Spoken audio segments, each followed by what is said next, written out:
Torcida colorada que se liga no canal Hablamos Grenal. Hoje a gente vai viajar um pouquinho no tempo e falar de grandes grenais da história, né?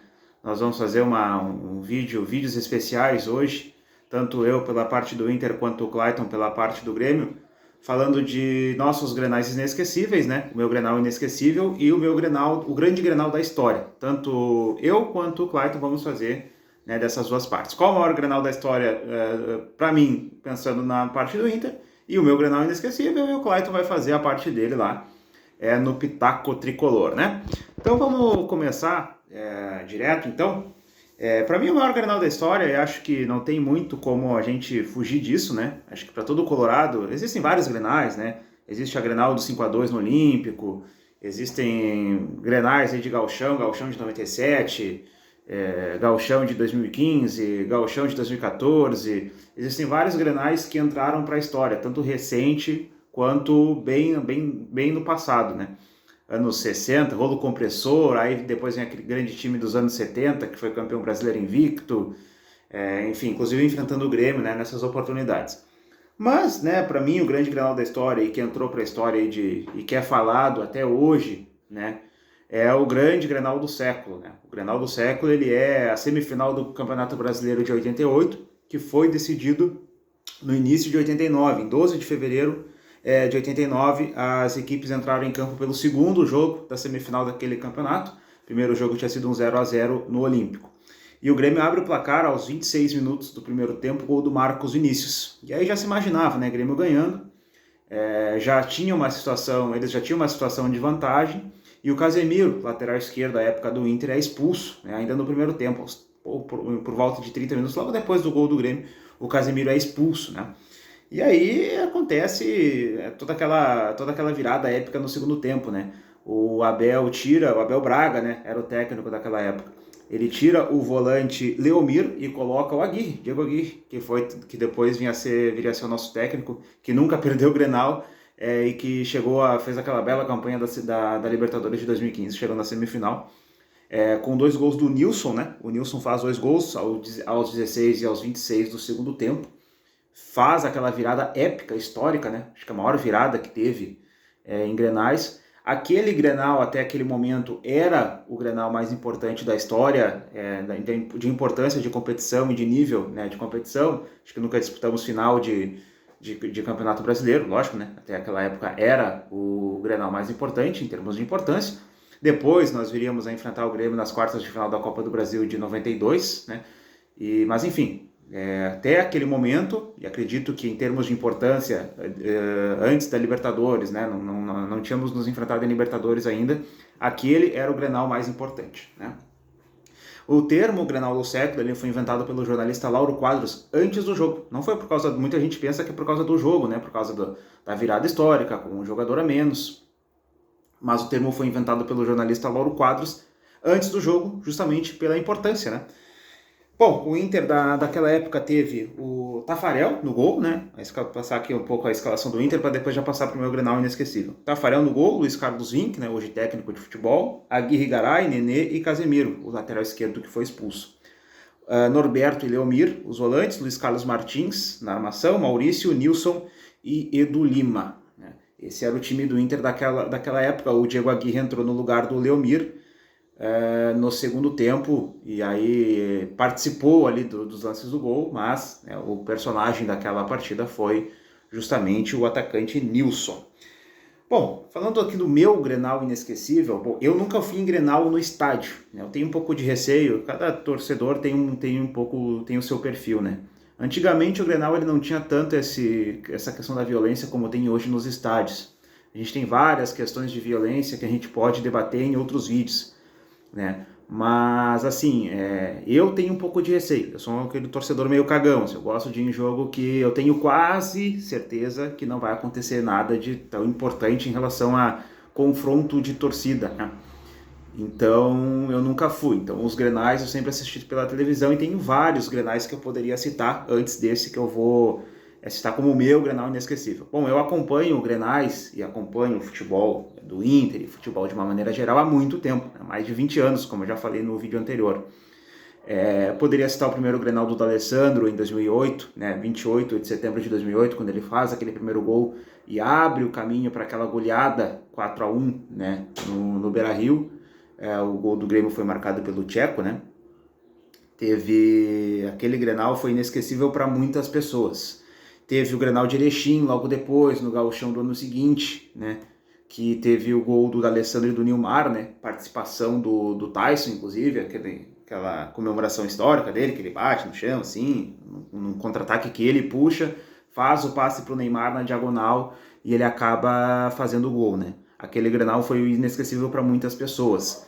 Teve os dois Grenais de 2014, né, da final de 2014, são épicos, né, são muito bonitos, foram muito legal de ter visto e de ter presenciado aquele Grenal, mesmo que tenha sido pela televisão.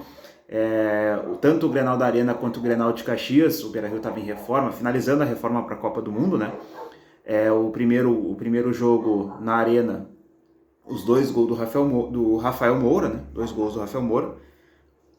Aquele foi um Grenal inesquecível para muitas pessoas. E o Grenal da volta, né? O Grenal de Caxias, o Grenal do Centenário, 4-1. Foi realmente, e era um momento muito feliz para nós em Grenais, né? Coisa que parece estar muito distante hoje. Mas o meu Grenal inesquecível foi o último título do Olímpico, a última taça levantada no Estádio Olímpico no Gauchão de 2011, né? O Gauchão de 2011 ele teve o primeiro jogo dia 8 de maio no Beira-Rio, 3-2 para o Grêmio. E a volta no Olímpico, 3-2 para o Inter, né? Até o Grêmio começa na frente com o gol do Lúcio, mas o Inter faz a virada ainda no primeiro tempo, com gols do Leandro Damião e do Andrezinho, né? O Andrezinho manco, né? Até o Paulo Santana fala depois no Jornal do Almoço do dia seguinte, do dia 16. Eu perdi o Grenal por um aleijado, eu perdi um Grenal por um manco, né? São várias coisas que fazem daquele Grenal um Grenal inesquecível para nós, pelo menos para mim. Várias coisas fora também do campo fizeram daquele Grenal um Grenal inesquecível. Pô, se o Paulo Santana reconheceu que era um grande gremista, né, o falecido Paulo Santana, se o Paulo Santana reconheceu aquele Grenal como um Grenal histórico, épico, inesquecível, a gente tem que valorizar esse reconhecimento do grande gremista que era o Paulo Santana e do grande cidadão, né, que era o Paulo Santana. Aquele jogo teve várias situações que fizeram com que esse Grenal fosse inesquecível. Primeiro, a grande virada, né, no Olímpico.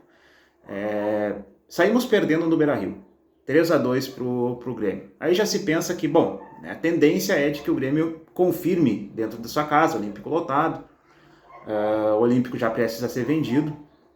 Já tinha negociação naquela época com possibilidade de troca de estádio, porque não comportava mais, a região ali muito apertada do Olímpico, né? Tem uma pena que o Olímpico esteja na situação que está, mas enfim, podemos falar disso em outro vídeo também.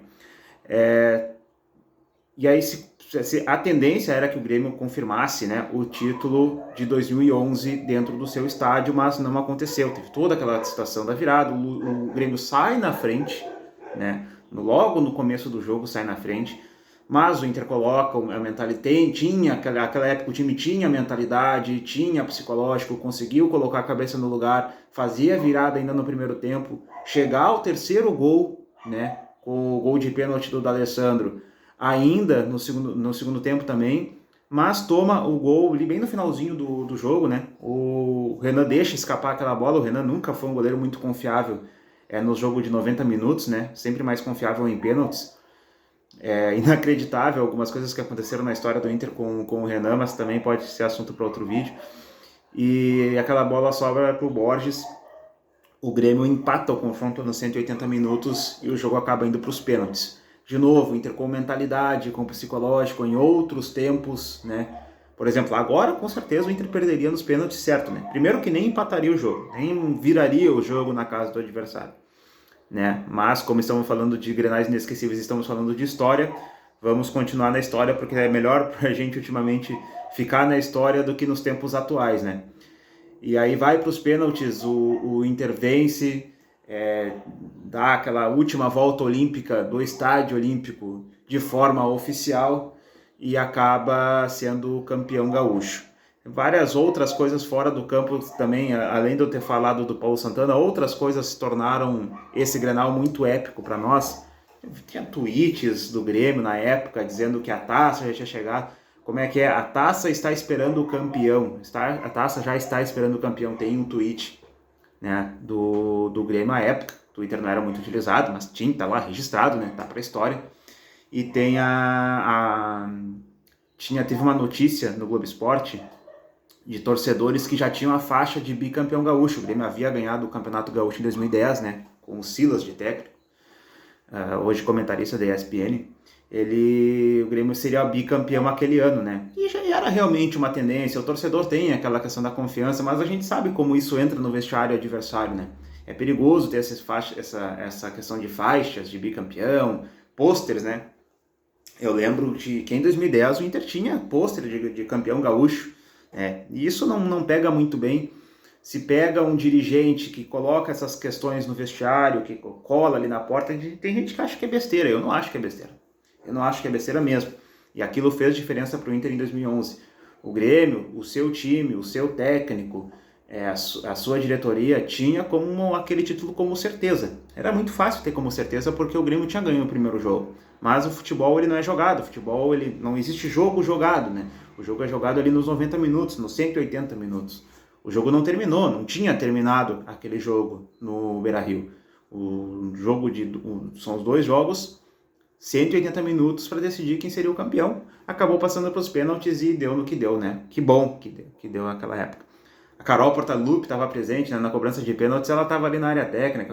Tem várias coisas que fazem aquele Grenal ser, para mim, um Grenal inesquecível. Independente de onde eu esteja, não estava no estádio, mas assim, a torcida do Inter era enorme, olha a besteira que eu falei, a torcida do Inter é enorme, não tem como todos os colorados do mundo estarem no Beira-Rio, e aquela época era no Olímpico ainda, que a gente tinha menor número, né, como é que a gente vai lotar o Olímpico? Acho que naquela época tinha 2, 3 mil colorados no Olímpico, então com certeza vai ser uma parcela muito menor de colorados e gremistas que estavam no estádio naquela época. Torcidas de Grêmio e Inter são muito maior do que os estádios comportam. Não tem como fazer um estádio para 1 milhão de pessoas, 10 milhões de pessoas, né?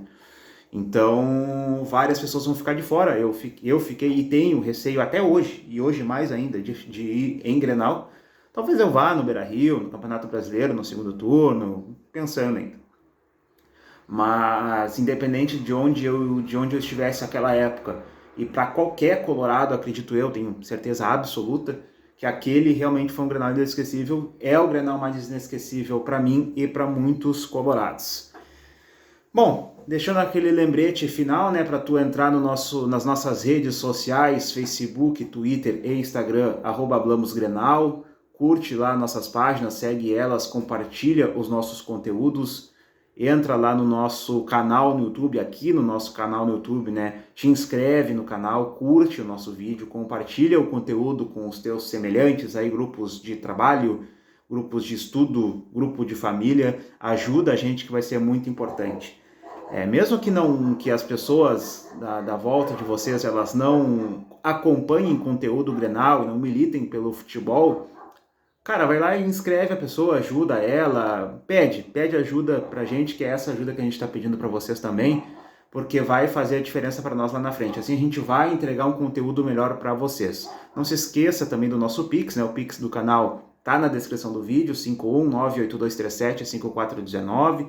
Vai nos ajudar bastante também. A gente vai comprar novos equipamentos, a gente está juntando, né, esse dinheiro para comprar novos equipamentos, computadores, equipamentos de luz, câmera, para entregar um conteúdo melhor, com um estúdio melhor, com uma câmera melhor, com uma iluminação melhor. Vai nos ajudar bastante, tá certo? Até a próxima, gurizada. Não se esquecendo que amanhã tem live pré-Grenal no nosso canal. Amanhã, sábado, às 20h30, tem live pré-Grenal comigo e com o Clayton, pra gente debater o que vai acontecer e o que pode acontecer nesse Grenal de domingo, tá certo? Até a próxima. Feito!